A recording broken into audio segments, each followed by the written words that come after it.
Assalamualaikum warahmatullahi wabarakatuh.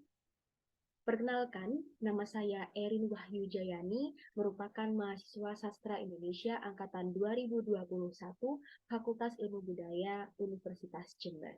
Di sini saya akan berusaha untuk memaparkan artikel dialektologi yang sudah saya susun dengan judul Variasi Bahasa Ras Suku Batak pada Mahasiswa Fakultas Hukum di Universitas Jember, Kajian Dialektologi. Baik, di sini saya akan membacakan abstrak dan biasanya abstrak di sini merupakan eh, apa ya? Seperti pemaparan secara umum. Kira-kira apa sih yang akan saya sampaikan pada artikel ini seperti itu. Jadi, penelitian ini akan berfokus untuk memaparkan variasi bahasa baik secara fonologis maupun leksikal dari beberapa ras pada suku Batak, khususnya ras Batak Toba dan Batak Karo. Sampai di sini saya izin menyampaikan bahwasannya pada suku Batak ternyata terdapat 6 ras, tetapi di sini saya hanya akan berusaha untuk berfokus pada 2 ras, yaitu ras Batak Toba dan Batak Karo. Selanjutnya, objek utama penelitian ini adalah mahasiswa Fakultas Hukum Universitas Jember dengan penentuan lingkup anggota dan spesifikasi tertentu yang nantinya akan menunjang penelitian. Jadi nanti akan saya sebutkan sekiranya bagaimana sih kriteria narasumber yang saya butuhkan untuk menunjang penelitian ini. Lalu, data yang digunakan adalah glosarium atau kosakata dari anggota atau bagian tubuh manusia sebanyak 30 glosarium yang saya bagi menjadi 3 bagian. Yang pertama, bagian kepala sebanyak 14 glosarium, bagian badan sebanyak 10 glosarium, dan bagian kaki sebanyak 6 glosarium. Metode penelitian yang saya gunakan adalah metode simak dan cakap. Setelah itu akan dilakukan analisis secara deskriptif dari penyelarasan antara data yang sudah saya dapat serta hasil observasi atau wawancara yang sudah saya lakukan untuk menemukan adanya variasi atau perbedaan bahasa baik secara fonologis maupun leksikal antar ras. Dan ternyata setelah saya melakukan penelitian sampai akhir, ditemukan bahwa terdapat variasi bahasa antar ras meskipun antar ras tersebut itu termasuk ke dalam satu suku yang sama. Seperti itu. Baiklah, kita langsung saja menuju ke nah ini. Pada metode penelitian saya menyebutkan sekiranya saya membutuhkan kriteria narasumber yang bagaimana sih untuk menunjang penelitian saya. Oke, nah metode SIMAK itu saya lakukan dengan cara mengunjungi kegiatan latihan rutin mahasiswa yang merupakan anggota unit kegiatan mahasiswa atau UKM Paduan Suara Lex Veritatis Chorale Fakultas Hukum Universitas Jember. Nah, mengapa saya kerucutkan Fakultas Hukum dan yang merupakan anggota UKM Paduan Suara karena biasanya orang Batak atau orang Medan itu banyak yang mempunyai kemampuan untuk bernyanyi seperti itu sehingga memudahkan saya untuk menemukan orang dengan suku Batak ataupun orang yang berasal dari Medan. Dan ternyata benar ketika saya melakukan observasi ke Fakultas Hukum, lalu berkunjung ke kegiatan latihan rutin anak UKM Paduan Suara Mahasiswa Lex Veritatis Chorale atau LVC ini, ternyata banyak dari anggota mereka yang merupakan uh, orang Batak seperti itu. Setelah itu dilakukan metode cakap dengan cara mewawancarai narasumber serta dilakukan perekaman dan pencatatan atas setiap informasi yang berasal dari daftar tanya maupun dialog spontan.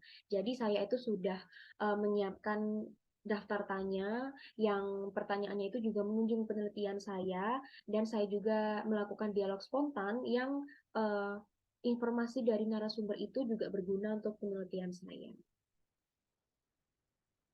Nah, kriteria yang saya siapkan antara lain berjenis kelamin laki-laki maupun perempuan, berusia sekitar 19 sampai 25 tahun, lalu berasal dari Medan dan bersuku Batak, dan yang terakhir adalah berasal dari ras Batak Toba dan Batak Karo, karena memang saya ingin berfokus pada 2 ras ini. Nah, setelah selesai melakukan observasi dan wawancara, hasil rekaman yang sudah saya dapatkan, hasil wawancara yang sudah saya dapatkan, hasil mengobrol atau sharing yang sudah saya dapatkan, itu saya tulis ulang, lalu saya analisis secara deskriptif, lalu saya selaraskan dengan objek penelitian serta teori. Seperti itu. Nah, beralih ke hasil dan pembahasan sebelum ke glosarium dan penerjemahan ke Batak Toba dan Batak Karo, saya juga mendapatkan informasi dari narasumber bahwasannya sejatinya tidak ada perbedaan dari penggunaan bahasa dalam tingkatan sosial, misalnya antara yang tua dan yang muda, guru dengan siswa, dan lain-lain. Karena waktu itu pertanyaan saya begini, sekiranya apakah orang Medan itu atau bahasa Medan itu terdapat pembagiannya? Karena saya yang berasal dari suku Jawa itu ada tiga pembagian gitu atau tiga jenis bahasa. Ada Jawa Ngoko, ada bahasa Jawa Kromo, dan ada bahasa Jawa Kromo Inggil kayak gitu. Dan ternyata jawaban mereka itu tidak ada, tetapi dengan catatan tetap harus ada adab atau sopan santun. Sebagai contoh, orang Medan itu sering bilang kau gitu, yang berarti kata ganti orang kedua atau kamu. Nah, kata kau ini tidak boleh digunakan ke sembarang orang karena tergolong ke bahasa yang sangat kasar bagi orang yang bersuku Batak. Sehingga kepada orang yang lebih tua itu mereka tidak menggunakan kata kau, tapi kata kau ini digunakan hanya untuk sebaya seperti itu. Tapi ketika mereka mengatakan saya ingin makan, itu terhadap yang muda dan yang tua itu tidak ada perbedaan seperti itu. Jadi yang penting adalah adab saja.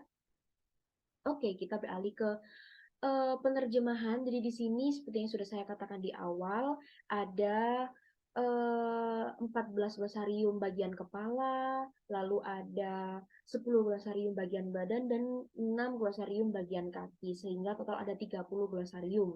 Dan di sini sudah ada uh, terjemahan dari bahasa Indonesia ke bahasa Batak Toba dan bahasa Batak Karo.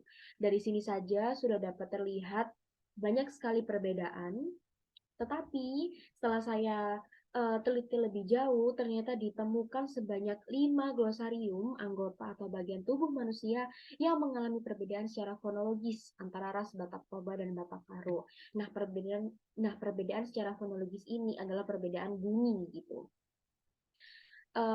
Yang pertama adalah glos leher. Di Batak Toba itu rungkung, di Batak Karo itu kerahung. Nah, di sini kan perubahan secara fonologis itu terjadi pada huruf konsonan dan vokal pada suku kata pertama yang terdiri atas dari R menjadi K, dari U menjadi E, dari N menjadi R, dari G menjadi A, dan dari K menjadi H. Karena mereka sama-sama mempunyai suku kata terakhir ung. Jadi yang berubah itu adalah fonem yang depan saja. Terus ada dahi, ada pipi, ada dagu, ada betis yang pengucapannya itu mirip, hanya terdapat perubahan fonem, misal dari A menjadi E ataupun H menjadi K, tetapi bagian belakang atau suku kata belakang itu mirip-mirip kayak gitu. Nah, selanjutnya beralih ke variasi leksikal. Di sini tidak semua, maaf, maksudnya semua glosarium yang tidak termasuk ke dalam perbedaan fonologis, ya maka glosarium tersebut dapat disebut sebagai variasi leksikal seperti itu. Tetapi setelah saya teliti lebih jauh lagi, ternyata ada satu glosarium yang dia itu termasuk ke dalam perubahan secara fonologis dan leksikal. Nah, tadi kan saya bilang bahwasanya semua glosarium yang tidak termasuk ke dalam perbedaan fonologis, maka secara otomatis akan mengalami perbedaan secara leksikal. Tetapi berbeda dengan glosarium dagu yang mengalami perbedaan keduanya. Misal, saya sebutkan di sini, Batak Tobanya osang-osang, Batak Karonya isang. Nah, secara fonologis ditunjukkan adanya perubahan fonem berupa huruf pertama, vokal dari O menjadi I. Nah, tetapi selain perubahan secara fonologis, data di atas juga mengalami perubahan secara leksikal karena adanya perbedaan penulisan leksem. Pada Batak Toba disebut dengan leksen osang-osang yang merupakan leksen pengulangan atau reduplikasi. Sedangkan pada Batak Karo disebut dengan leksen isang yang merupakan kata ulang yang bukan merupakan kata ulang atau reduplikasi. Seperti itu. Baik, kita sudah sampai pada kesimpulan setelah dilakukan penelitian variasi bahasa yang terjadi pada bahasa Batak, khususnya ras Batak Toba dan Batak Karo, dapat disimpulkan bahwa lebih banyak terjadi perbedaan secara leksikal daripada fonologis. Orang Batak dalam menyebut anggota atau bagian tubuh manusia. Hal ini dibuktikan atau ditunjukkan dengan adanya 25 glosarium yang mengalami perbedaan secara leksikal dan hanya 5 glosarium yang mengalami perbedaan secara fonologis. Di samping itu, ternyata ada keunikan nih pada salah satu glos anggota atau bagian tubuh yaitu dagu, karena glos tersebut mengalami dua perbedaan secara langsung, yaitu secara fonologis maupun leksikal. Setelah penelitian ini disusun sampai akhir, dapat disimpulkan secara general atau secara umum bahwasanya masih terdapat kemungkinan adanya perbedaan bahasa pada sebuah ras walaupun ras tersebut merupakan subsuku dari satu suku yang sama. Baik, mungkin sekian yang bisa saya sampaikan, yang bisa saya presentasikan. Apabila ada kesalahan dalam penyebutan kata atau kalimat, saya mohon maaf yang sebesar-besarnya.